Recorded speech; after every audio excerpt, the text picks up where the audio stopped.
Good morning, everyone. Welcome back for another segment of Valley Living with Dakota Plains Realty. And with us today is Dave Kingsky, a realtor with Dakota Plains Realty in Fargo, who has been a real estate agent for 33 years in our area. Welcome, Dave. Thank you, Sophia. Yes, we're happy to have you here. Well, here to talk about winter a bit.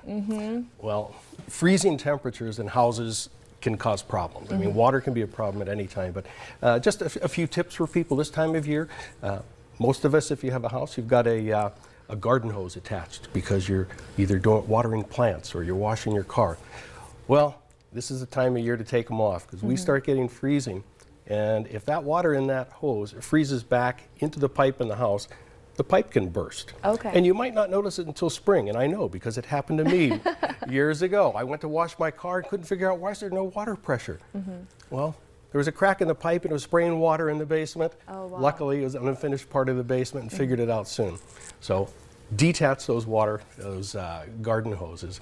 The other thing that you have to watch out for is hoses, sump pump hoses. The danger with those is they will freeze. Now, this time of year, right now, it's not so bad because we're not freezing during the day and the night. But if they're still running and ejecting water, that water can freeze inside the hose. If it freezes solidly shut, and you've still got groundwater coming into your sump pit, that pump is going to keep running, but it can't eject anything, and it's going to burn out. Again, I know from experience. Many years ago, left a sump hose. My wife called to tell me, there's steam coming out of the sump pit, and it's running constantly. Well, that motor was about to burn out. Oh, wow. So luckily, took care of that right away. So those are a couple of things a person should take care of. It's kind of hard to admit that, we do need to be winterizing our homes, especially, it's nice weather out today, but that freezing weather is right around the corner. Well, and with freezing weather, we get all those leaves dropping, and that's, that's another problem. We get our gutters full, and when your gutters get full of leaves, then that can lead to ice problems. It can lead to ice damming, because if that does not drain properly, we start getting rain or snow melting into the gutters, freezes, it can freeze back and create an ice dam. Wow. Those ice dams last winter, a lot of houses, much more than average compared to roofers I talked to, experienced ice damming when we had so much heavy snow and then we had melting. And it only takes a handful of leaves to clog the little hole at the top of the downspout. That downspout's about this big, but the hole is only about this big. So clean the gutters, clean them frequently, as much as you can. So would you recommend someone start cleaning their gutters now?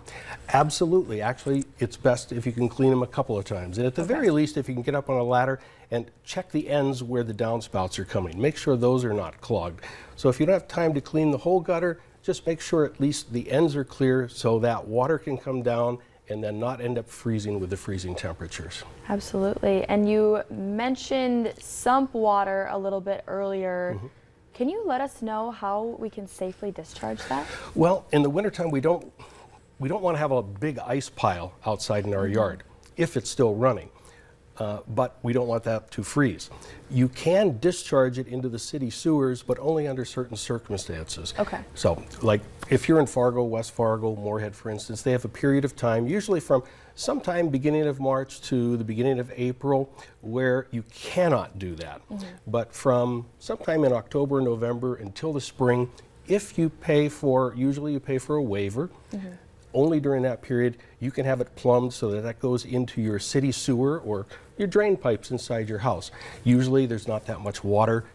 Our sumps don't run that much, although I remember one December when they were running quite constantly for some reason, a lot of groundwater. But if you do that, then you don't have any problem with that ice outside. But in any case, you want to make sure that hose is removed. And if you get an ice pile, that's better than having your sump pump burn out. And then in the spring, you might not even know it.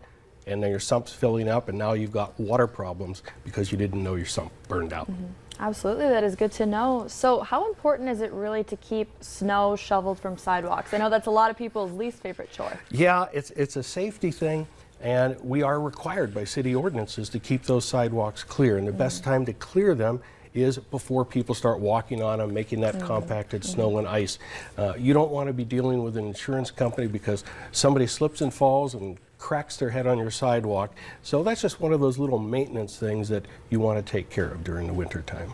Absolutely. Do you have any quick energy saving tips for people this winter?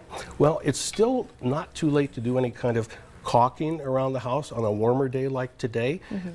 If there are loose gaps in your windows or doors or the frames around those, that's an excellent time to do that. And furnaces, you should be having those serviced at least once every couple of years.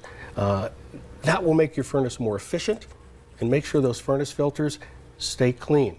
If the furnace filter in a modern furnace gets clogged, too much dust and dirt in it, it can actually stop the furnace. And if you go away for a week and it's freezing weather and your furnace stops, well, you're going to have the possibility of freezing pipes in your house, and then that would be a lot of damage. That's no fun to come home to after a vacation, huh? Absolutely not. Well, wonderful. How can people find out more information?